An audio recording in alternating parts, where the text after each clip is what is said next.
Introduction. Being smart in business means knowing what's just around the corner.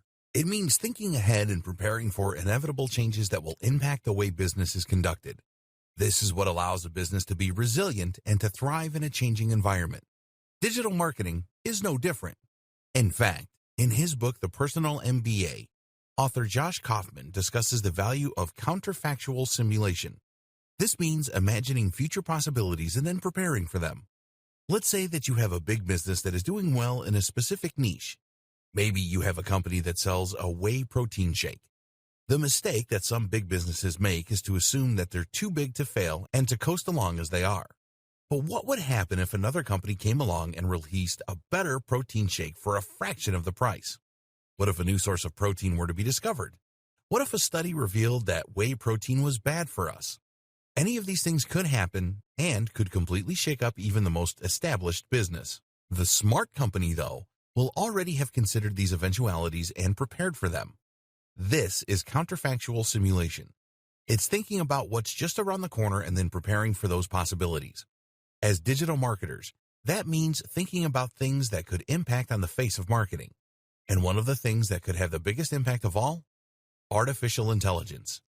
AI and machine learning have the potential to completely change the face of internet marketing, rendering many older strategies obsolete even. Only by preparing for those changes can you ensure that your websites manage to hold their position in the SERPs, that your advertising campaigns remain profitable, and that your services remain relevant. And a lot of this stuff isn't just speculation. It's happening right now. AI is already making huge waves even though you may not realize it yet. It's affecting the way that SEO works, the tools and software we use, and the way that ads are displayed.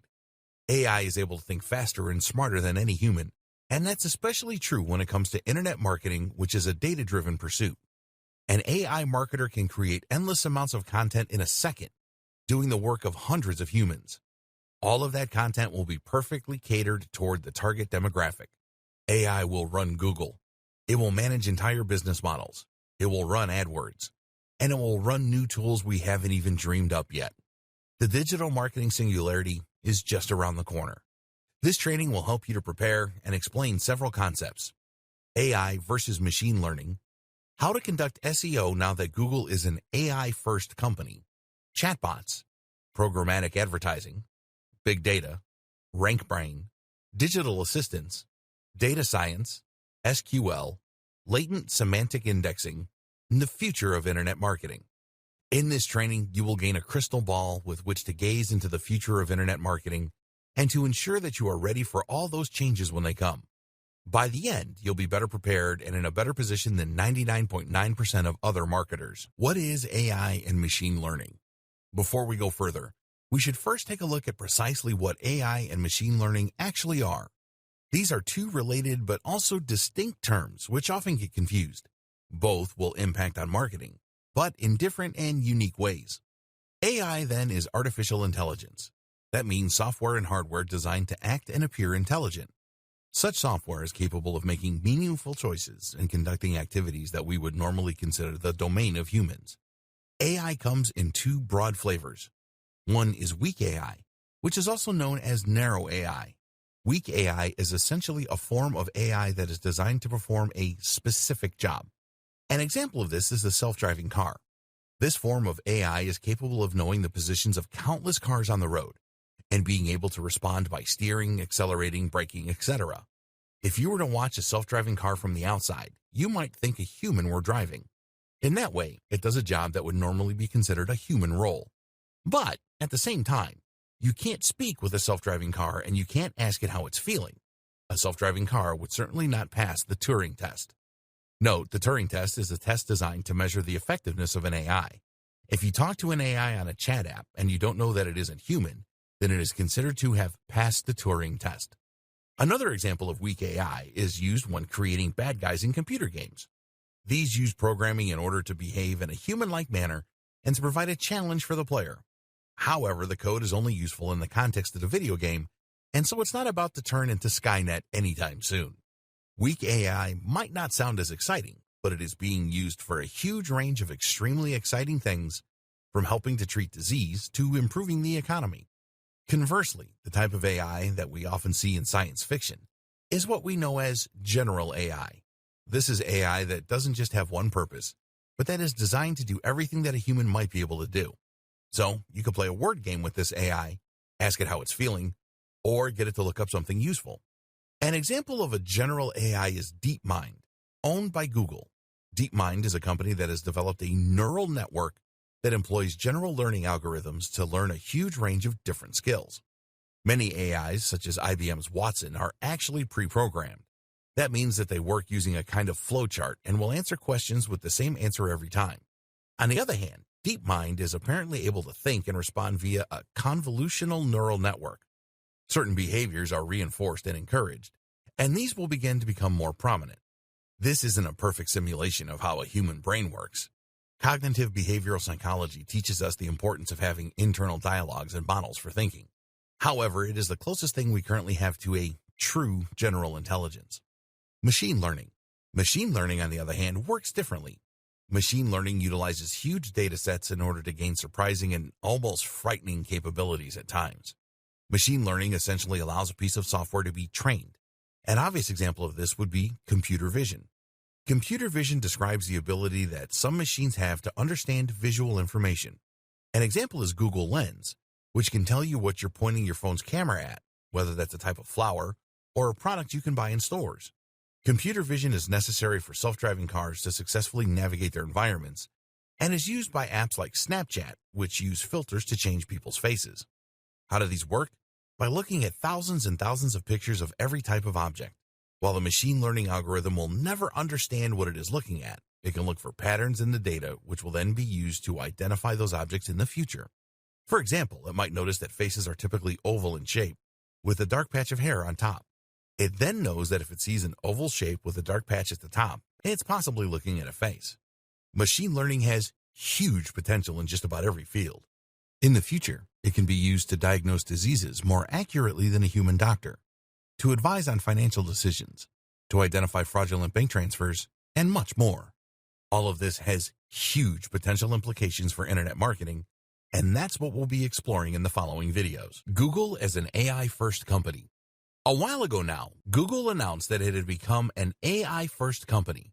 While that may sound like meaningless marketing babble, the truth is that this determination actually has huge potential repercussions for marketers, businesses, and SEO.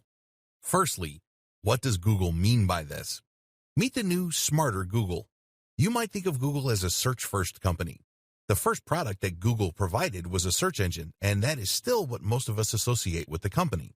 Traditionally, Google's search engine did not work much like an AI. Rather, search worked by attempting to match search terms with the content in an article. This is why the advice for SEOs was to insert lots of key phrases into their articles so that Google spiders could read that content and quickly identify that it would be a good match for what the person was searching for. As we all know, this didn't work out perfectly for Google. Lots of unscrupulous marketers abused the system by inserting hundreds of search terms into every article, which in turn meant that content Google would show to the user would be garbled and unreadable. That's why, over time, Google has begun to work more and more like an AI. Now, Google no longer attempts to look for exact keyword matches. Instead, Google tries to answer questions that you ask it. It does this by trying to understand what the user is looking for along with the context, and then to provide relevant answers through its search. RankBrain. Google is able to do this through machine learning. Specifically, it uses a form of natural language processing, which Google refers to as RankBrain. RankBrain is at least partly responsible for helping Google to cope with phrases and words that it hasn't seen before. If RankBrain identifies a word it isn't familiar with, then it can guess what it might mean based on context and based on its usage elsewhere. This helps Google to deal with unusual searches that it hasn't seen before without simply matching search terms to content in articles. Search queries are turned into word vectors called distributed representation. These are words and phrases that are close to each other in meaning and context. RankBrain will then try to map the query into words it understands or clusters of similar words. From there, it insinuates what the searcher actually means and is looking for and provides results on that basis. RankBrain also understands the relationships between words and the way that they work together. At one point, joining words such as the or and were ignored by Google. Now, Google understands the importance of these phrases and the way in which they impact on the intent of the user.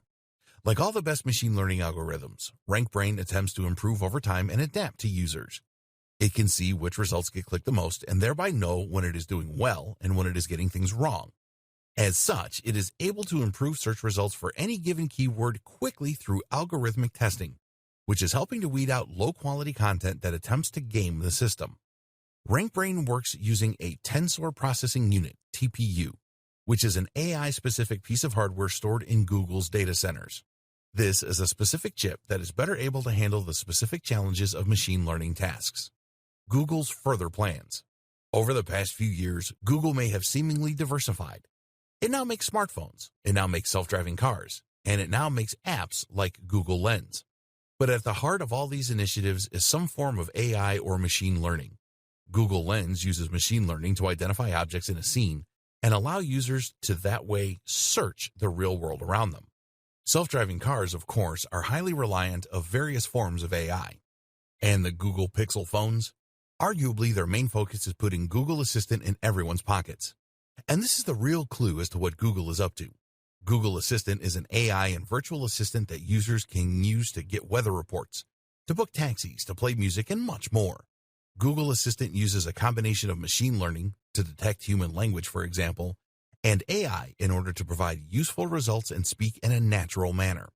Google Assistant is closely integrated with Google Search. You can ask Google Assistant a question like, "Who started Iron Man?" and it will give you a natural answer. It does this by first using machine learning to turn your speech into a string, then by using Google Search in order to look up useful answers, which involves machine learning in the form of RankBrain, then by using narrow AI to extract the most useful answers from the best web pages, and then by using another form of narrow AI to provide the response in a natural-sounding manner, which is designed to appear like general AI. Much of this is carried out not on the device that you're speaking to, but on Google's TPU located in the cloud. What does all this mean for marketers? So what does all this mean for marketers? Simple. It means that Google wants to be able to understand your content and extract the most useful information. It no longer wants you to use rigid keywords, and it wants you to prepare for a more voice-driven form of search. Google is betting big on AI and machine learning. It believes that in the future, AI assistants will be huge, and it wants Google Assistant to be number one. It envisages a future where we spend less time staring at our devices and instead get the information we need by asking our phones or our Google Homes. We'll speak naturally to these devices, and they'll provide us with handy answers. Preparing for semantic search. Whether Google Assistant eventually becomes the ubiquitous tool that Google wants it to be or not, the fact remains that Google wants search to become increasingly more natural and human. It already has in many ways. That means that marketers and website owners need to make some changes to the way they do things. It's no longer enough to find a keyword and repeat it a whole lot. You now need to work as though you're speaking with an AI. And that means a couple of things. LSI, Latent Semantic Indexing. Latent semantic indexing is one of the most important things to consider if you're interested in improving your SEO and getting to the top of Google. It's even more critical if you hope to be ready for Google's AI-driven future. Not only is it a powerful concept in itself, but it is also an important microcosm of the broader changes that we are seeing to SEO today. Search engine optimization is a big and very important part of digital marketing, and if you want to drive the maximum number of people to your website or blog, then it's absolutely essential that you have the search engines on board. In the past, SEO has largely relied on creating tons of content around a certain topic and repeatedly using a set number of keywords or key phrases in that content in order to help Google identify the subject and help the right visitors to find your pages. Unfortunately, a few people began to take advantage of this system and began keyword stuffing by using the same keywords over and over again to the point of distraction. Google had to get smarter, and so it did. Today, using the same keyword too much will get you into trouble. So what does Google do instead? It looks at context and the broader subject of the article. In other words, it looks for synonyms and related terms, and this also gives it the ability to better understand what your page is about. For instance, if you had written an article about decision trees, then in the past, Google could theoretically have gotten confused and brought your site up as a result when someone searched for trees. It may have thought you were talking about decisions about trees. Now, though, it can look for related terms like flowchart and thus help to more accurately match article to reader. LSI actually comes from mathematics and uses a technique called singular value decomposition. This means that it will scan unstructured data and look for the relationships between the words and concepts within. How to handle LSI. So, how do you make sure your site is LSI optimized? Short answer, you don't. While it is obviously tempting for SEO companies to now start offering their LSI optimized services, the truth is that you should have been doing this all along and without thinking about it. That's what the best web marketers like Andre Ellison have always recommended, and it's what Matt Cutts advises as well. In short, writing naturally should mean that you are including synonyms and related topics. Otherwise, your writing is going to sound pretty repetitive. The moral is what it's always been: stop double guessing and just write for the reader. This is something we'll come back to again and again with regards to preparing for a smarter Google. But there are also some other tips you can keep in mind if you want to ensure that Google knows what you're talking about. First, make sure that you use more than one search phrase. It's a good idea for a whole host of reasons to use a combination of different search terms rather than targeting just a single one. Seeing as Google will often show results that don't use the exact key phrase the person searched for, it makes sense to try and include a few popular iterations of the same term. Likewise, you should make sure to use good and varied vocabulary around the topic. This helps to better demonstrate the context and the subject matter of your article. Rather than filling an article with random synonyms, think instead about words that would often occur alongside the topic you're working with, such as our earlier example of flowcharts. This is called co-occurrence, and it's the kind of thing that machine learning algorithms love. Structured data. The other big concept that SEOs need to consider in order to be ready for the AI Google of the future is schema markups, also known as structured data, also known as rich data. Remember, Google's aim is to enable Assistant to answer natural language questions with useful responses, which will draw on information found on the web. Google doesn't just want to pull up a list of useful search results. It wants to be able to answer questions. So if someone asks how to make bolognese, it will simply read out the ingredients. In order to do this, Google needs to be able to find that most relevant information in a passage of text and then pull out the specific answer. This takes the concept of RankBrain to the next level, allowing it to understand not just what an article is about, but how each paragraph in that article functions. The problem is that Google's AI can't quite do this yet, at least not well enough to be able to usefully provide answers for people without occasionally including complete nonsense. That's where schema markups come in. The idea of a schema markup is to essentially annotate your articles and blog posts by telling Google what each bit is and what it does. Essentially, you're saying this is a list of ingredients, or this is a user rating. This also helps Google to provide what are known as rich snippets. Rich snippets are search results on the SERP's search engine result pages that include more than just a meta description. You might see a search result listed, for instance, that also includes bullet point steps, or that includes ingredients for the meal. This way, the user can see the information they're looking for without even needing to leave that website. How to use markups. Markups look a lot like HTML. Here's an example of what this might look like. That is basically telling Google that you are talking about a local business, the Candle Factory. You can also use schema to highlight product names, authors, aggregate ratings, software applications, restaurants, movies, and much more. To use this information, you can either look up the HTML code and implement it yourself, or you can use Google's handy markup helper, https://www.google.com/webmasters/markup-helper/u/0. Here you will simply share the URL of the page you want to mark up, and it will then provide you with the opportunity to create the necessary tags. There are also plugins you can use to the same end through WordPress. The good and the bad of schema markups. The savvy among you may have noticed some worrying issues with schema markups. Specifically, they encourage people not to visit your website. Let's say you have a recipes website and you included an article on cooking bolognese. You probably did this hoping that people would search for it on Google, find your website, and then visit your page in order to read about it. In doing so, they might also click on a few ads, they might buy an affiliate product, or they might just remember your brand so they come back again in the future. But if Google simply takes your key information and shares it, then there is no real incentive for them to actually visit your web page. As such, there's no chance that they will click on your ads, or buy your products. They'll not even know that the information came from your website. Essentially, Google is this way using our intellectual property without any remuneration, which has upset a lot of webmasters, businesses, and marketers. So should you avoid using these features altogether? Unfortunately, that is not really an option. Remember, Google also uses markups in order to provide rich snippets. These are the more media-rich search listings, which include things like star ratings, images, bullet points, and more.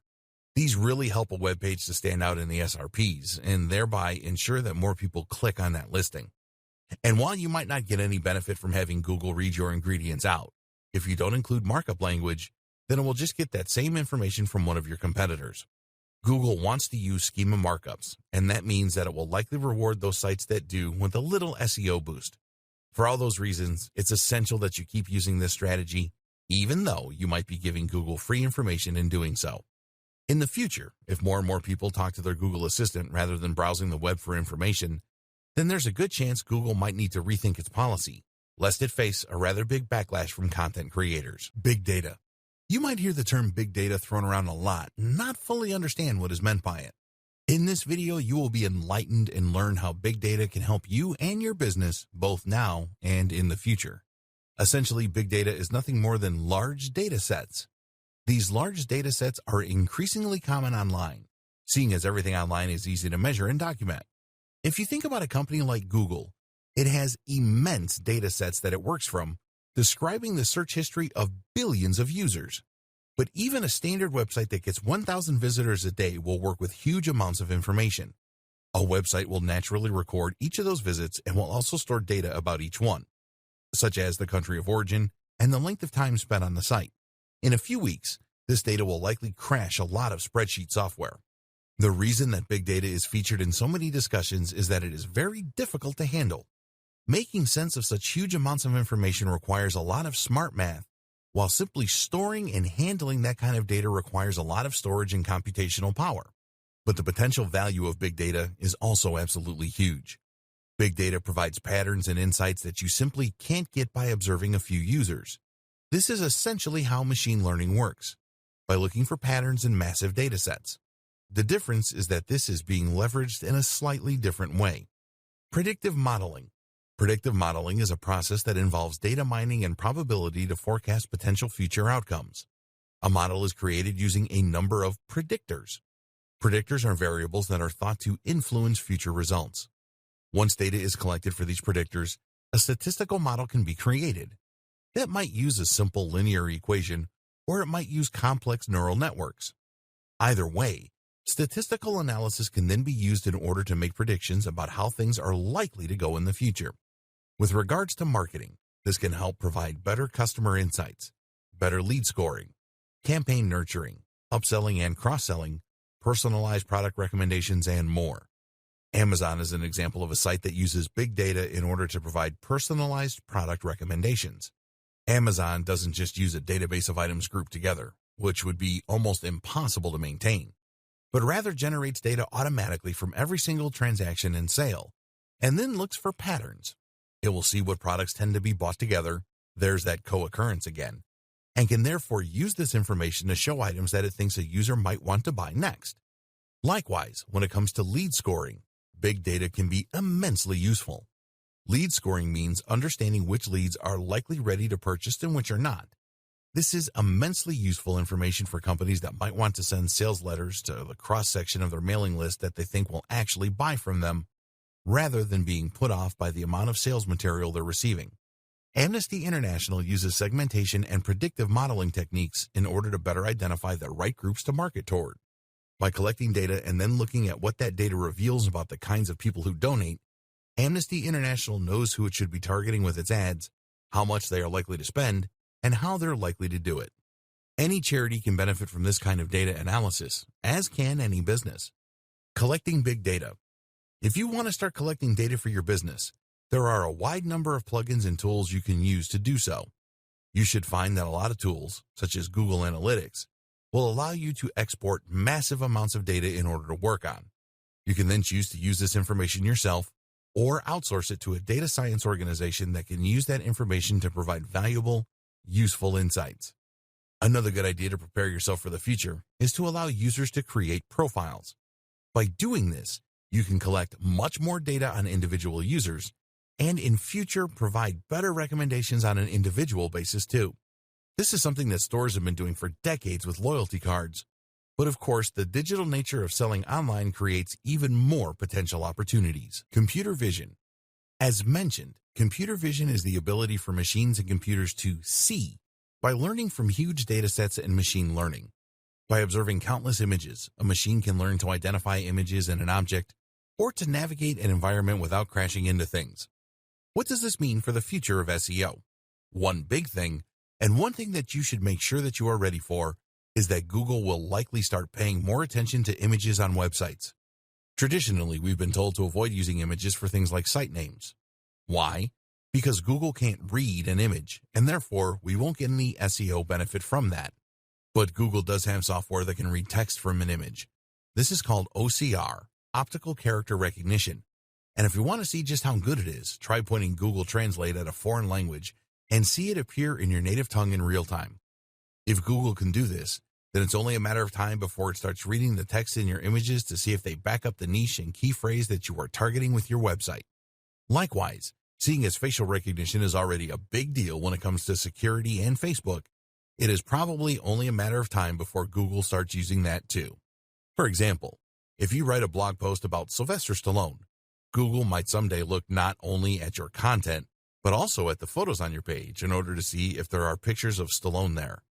Google Images might one day not be reliant on surrounding text at all, but might instead base its results purely on what it sees in the image and whether this lines up with what you're searching for.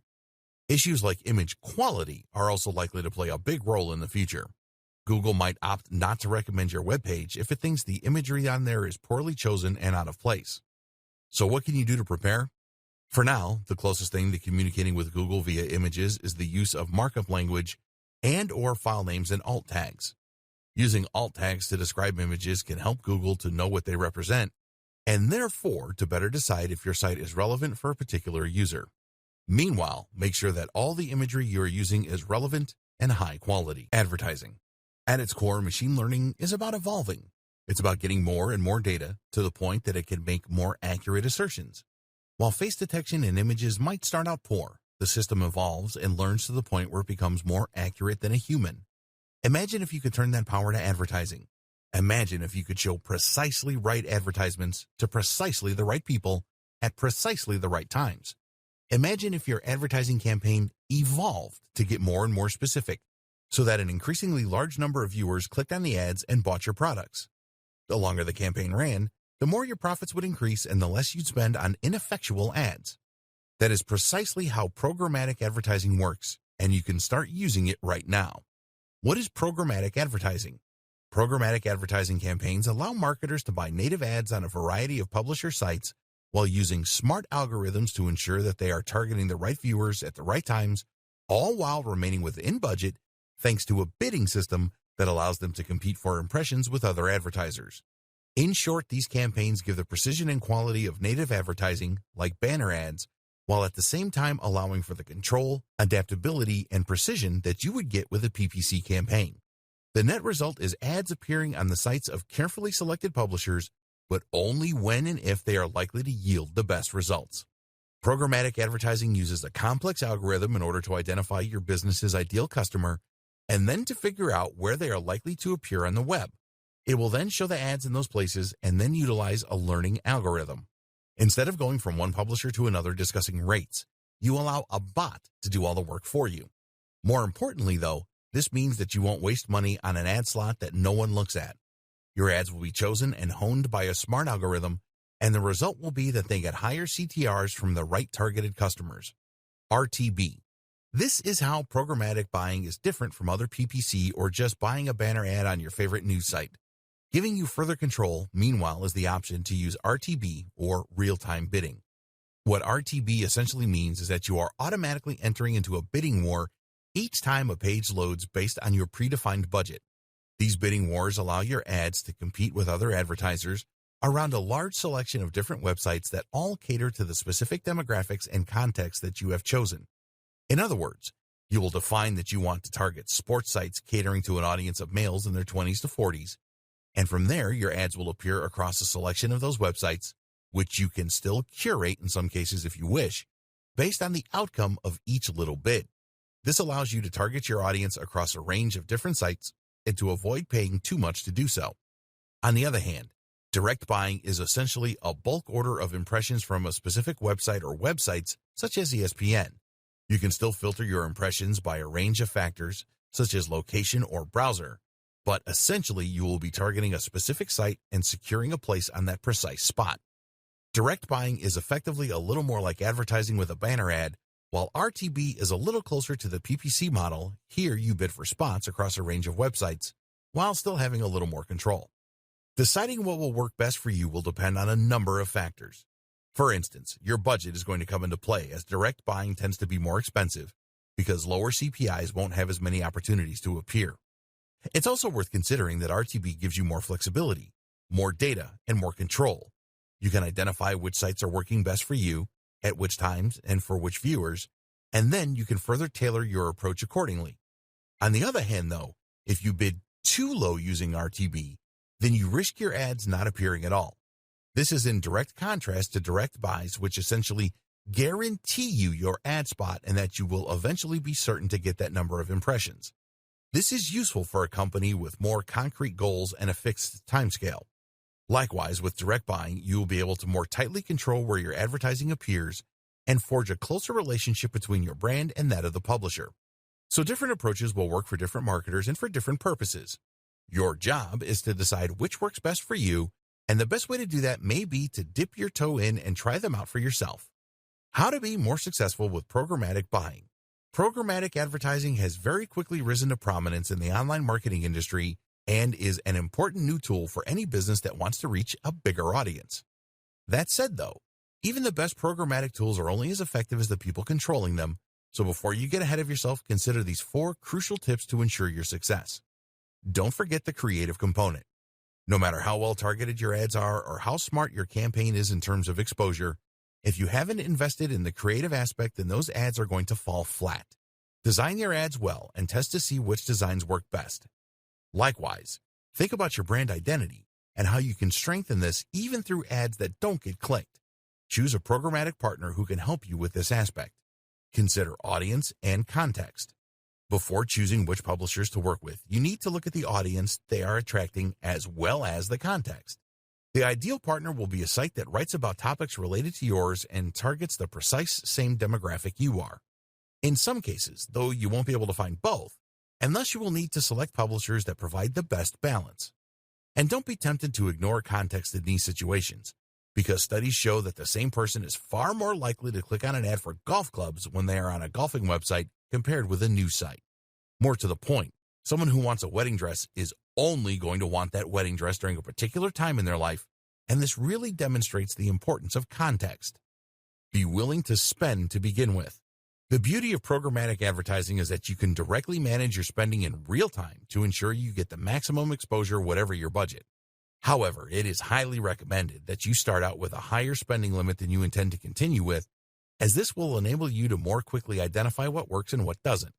Remember, you want more data, and that means you want more clicks.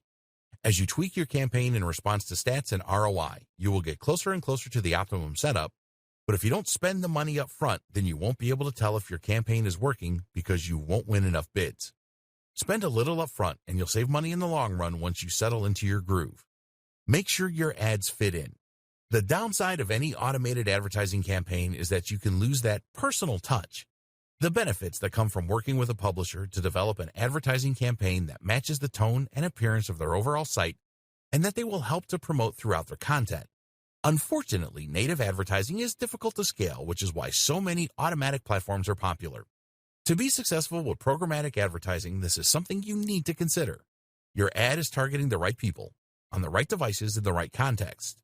But is it the right fit for the job? This ad needs to look like a native ad in the same way that a banner ad would. Creating ads that will blend into a number of environments is one way to do this. Another is to choose a tool that allows you to select the brands you want to work with, and then to choose those that are already closely aligned with your own goals and style. Email marketing. The key to success on the web is not just to gain traffic, but also to control that traffic. What does that mean? It means that you need to know how to decide which of your visitors you want to talk to at any time. It means that you need to understand your visitors and to know what they are thinking, what their moods are, and what they're interested in at any given time. And it means you need to know how and when to strike when it comes to selling products or encouraging people to sign up to your mailing list.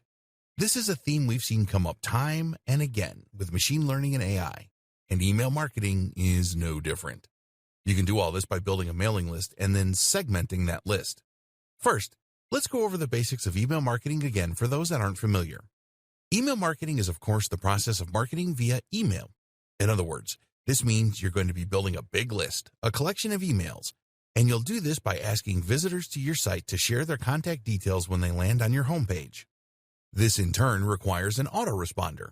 An autoresponder is a tool that you use to create email forms and then to manage all of the contacts on your list. You can use the form somewhere on your page to let people input their details, and you'll use the autoresponder to actually send all your emails. It should be immediately apparent what the value of this is. Sending all your emails manually using Gmail or another web client is not easy and would likely result in many not getting delivered. You'd have to send lots of different emails for longer lists, and you need to manually manage any requests to subscribe or unsubscribe. An autoresponder manages all of that for you, so you just need to write one email and then click send. The other benefit of an autoresponder is that it can collect data for you and use that information to do a range of different things. For example, an autoresponder can show you the percentage of subscribers who actually open your emails. If your email subject headings aren't successfully encouraging people to read, then you can identify this problem and work on a solution. Suddenly, we're using a data-driven approach in machine learning again. You can then see all the visitors who did read a given message in one place, or choose to see all the ones that didn't. You can see the open rate for different individual visitors, and you organize your list by different factors. That's another handy thing about using an autoresponder. It will allow you to grab more information using the form embedded on your page, and that information can then be used to group your visitors. Want to just message the men? Go for it. Want to just message the people over 30? You can do that too. Or how about having multiple different mailing lists for different brands, or even for different products? All of this can be accomplished using just a single autoresponder. And of course, this kind of control and automation opens up all sorts of possibilities when it comes to AI and machine learning for marketers. Lead warmth and email segmentation. The true power of all this information comes from being able to use that data in order to pick and choose who your messages go to. For instance, you can decide that you want to send an email only to people who fall into particular categories. What we're interested in to begin with is sending emails based on engagement, retention, and lead warmth. A lead is anyone who has shown some kind of interest in buying from you. That means that anyone who has signed up to your mailing list can be considered a lead because they have demonstrated an interest simply by doing this. But at the same time, a lead is also anyone who visits your site or who takes your card. This is a cold lead, whereas someone who actually gives you their contact details is a warm lead. Leads get warmer the more interest they show in what you do and what you're selling. And the warmer a lead is, the more likely they are to buy from you. In fact, this is the true and most useful purpose of having a mailing list to begin with. It allows you to take your ice-cold leads and turn them into warm leads and then paying customers. I always liken this to asking for someone's phone number. If you were just to walk up to someone in a club and ask for their number, they'd likely just tell you to go away. Why would they give you their number when they know nothing about you and have shown no interest in you? First, you need to chat to them and let them get to know you. If they look at you and smile, they're a cold lead. If they respond to your witty banter and tell you their name, they're a warm lead. If they've kissed you or let you buy them a drink, they're a hot lead. And once they're hot, you can ask for their number. This is all about timing.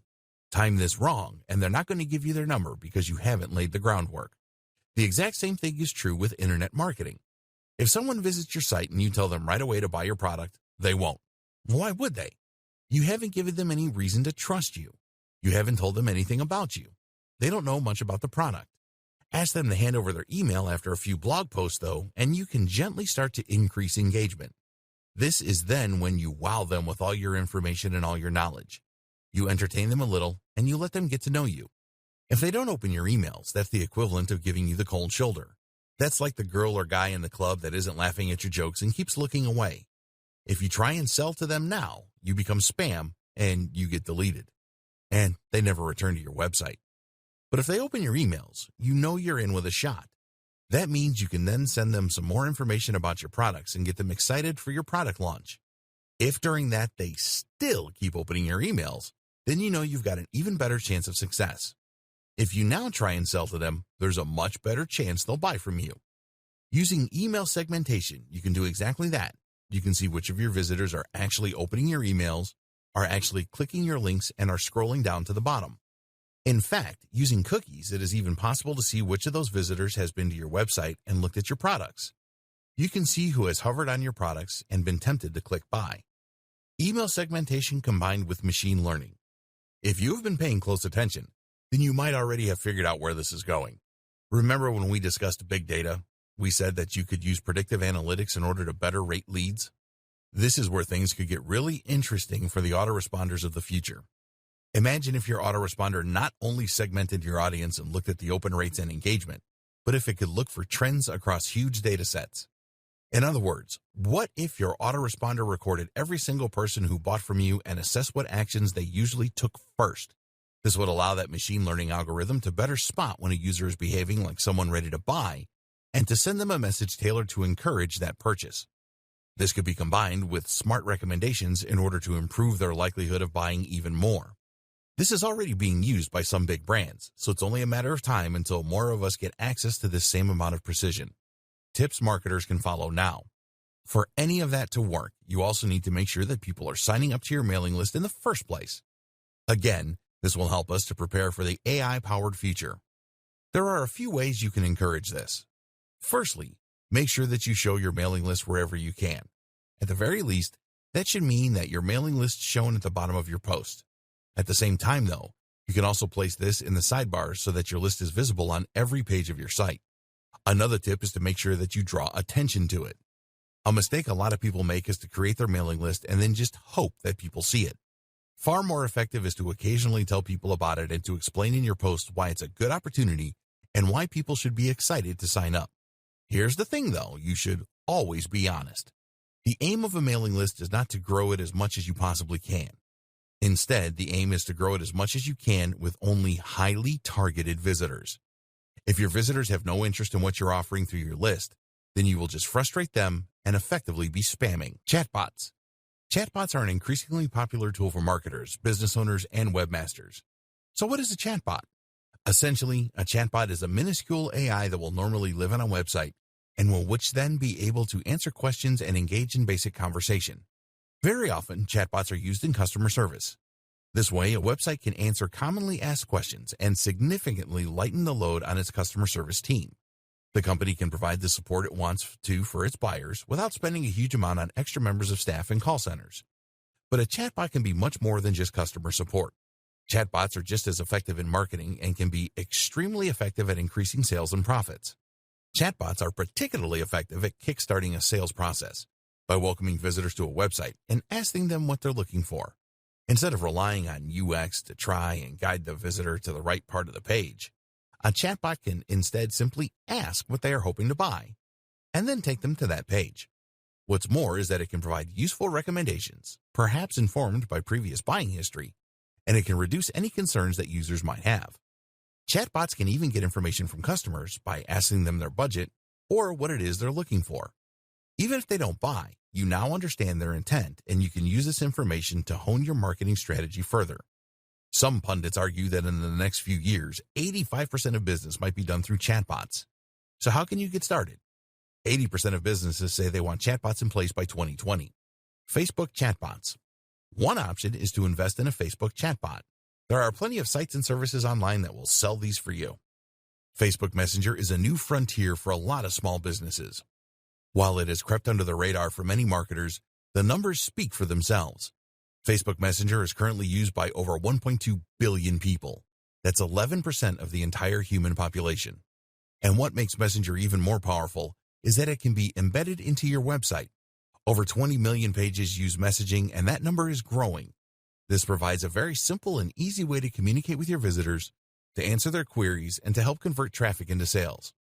But you can't be available 24/7 to cater to all your visitors' needs, and this is where a chatbot comes in. This is a basic AI that can tend to your customers and help to provide a more personal experience while answering basic questions. This is a hugely powerful tool for businesses as it means you'll no longer lose visitors that struggle to find their way around the website or to get the information they need. Imagine if customers could order food by just sending a Facebook message and then answering a few automated questions. Or what if a business could access your expert legal advice without ever needing to speak to you in person? All of this is possible in the near future. Facebook chatbots can even be proactive by sending messages to potential customers. You need to be extremely careful with this, seeing as it can be seen as spam. But if you have an automated system that's able to reach out to potential buyers at just the right time with a carefully crafted message, this can be huge for business. Other types of chatbot. Of course, not all chatbots are Facebook chatbots.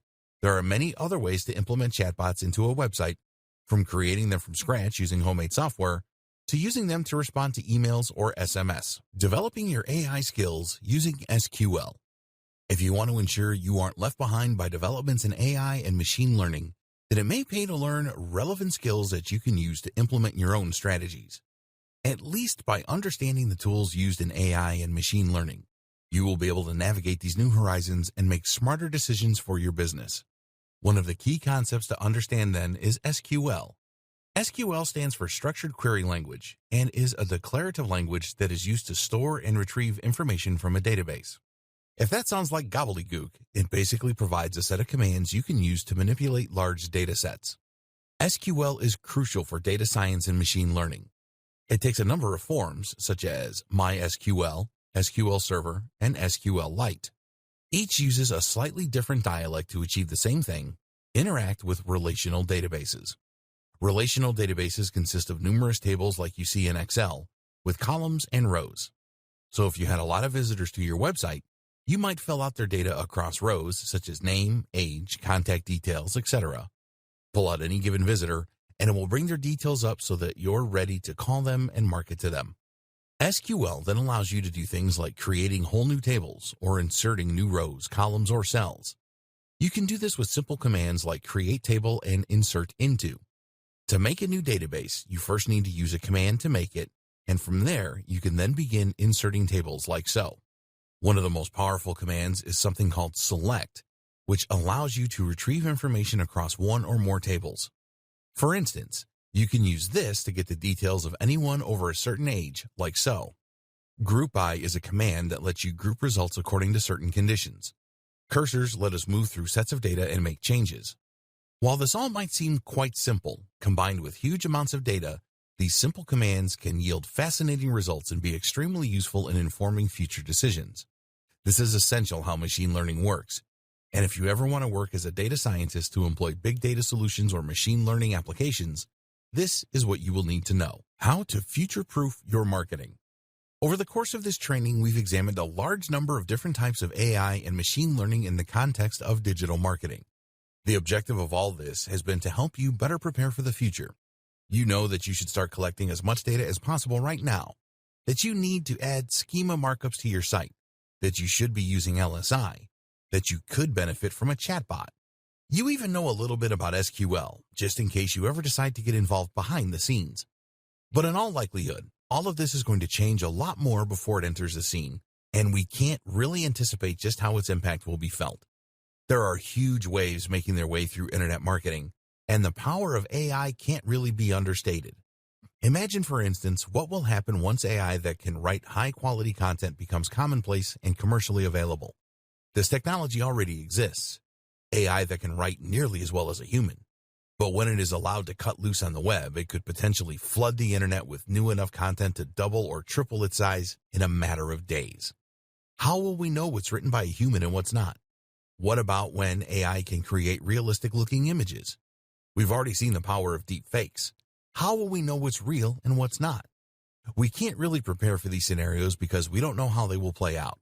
So for now, it is best to focus on what we do know. And in particular, as a marketer, that means focusing on Google's move to natural language processing and more human-like interactions. It also means that Google is going to keep getting smarter. Google used to look for keyword matches, but now it actually understands the meaning of a website and can use many more metrics in order to understand whether it is high or low quality and whether it is delivering on what it claims to do. In fact, Google likely has the potential to become the most powerful AI on the planet owing to the huge amount of information it has access to and the huge resources that the company pour into it. This makes it increasingly difficult to game the system or to try and trick Google. The best thing we can do then? Make the best quality content we can. As Google becomes more and more human, writing for Google and writing for the reader will mean essentially the same thing. It's time we started focusing on great quality content and on providing real value. The key thing to remember is that Google serves its customers first and foremost. Who are its customers? The users who use it to find information and entertainment. Google wants people to keep using its search, and as such, it needs to make sure it consistently brings up only the most relevant and interesting information. As long as you are concerned with creating great quality content for your readers, then your goals and Google's will be aligned. Thus, each time it gets a little bit smarter, that will work to your favor instead of being something you need to worry about. As Google gets smarter, it will find more ways of identifying the best quality content. And so, if you're focused on delivering that, Google will find more ways of connecting you with your audience. Combine this with more data collection and a generally more data-driven approach to marketing, and you'll be ready for the future of the industry.